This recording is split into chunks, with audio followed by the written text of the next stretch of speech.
Q&Aలోనే మాట్లాడతారంట. Please. Good evening అండి. Thanks for all the media ఇక్కడికి వచ్చినందుకు.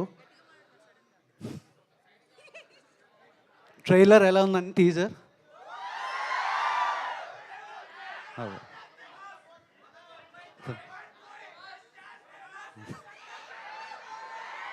నాకు అసలే పెద్ద మాట్లాడడం రాదు, ఎంత అరిస్తే అసలు మాట్లాడలేను. సో డెఫినెట్గా బాగుంటుందండి. అండ్ యా, తర్వాత మాట్లాడదాం ఎందుకంటే Q&A ఉంటుంది కాబట్టి. Thank you. ఏంటి ఇదేనా? మా ఫ్యాన్స్ అందరం హట్ అయిపోతాం, ఇంత కొంచెమే మాట్లాడతారా మీరు? లేదు, విశ్వక్ విశ్వరూపం చూస్తారండి. Okay, done. And you have 2 strong female leads. Anjali garu చాలా బాగుంటుంది, నేహా గారిది చాలా బాగుంటుంది. And yeah, thank you. Yeah, and ఇప్పుడు ఆర్ బ్యూటిఫుల్ నేహా శెట్టి గారిని మాట్లాడవలసిందిగా రిక్వెస్ట్ చేస్తున్నాం.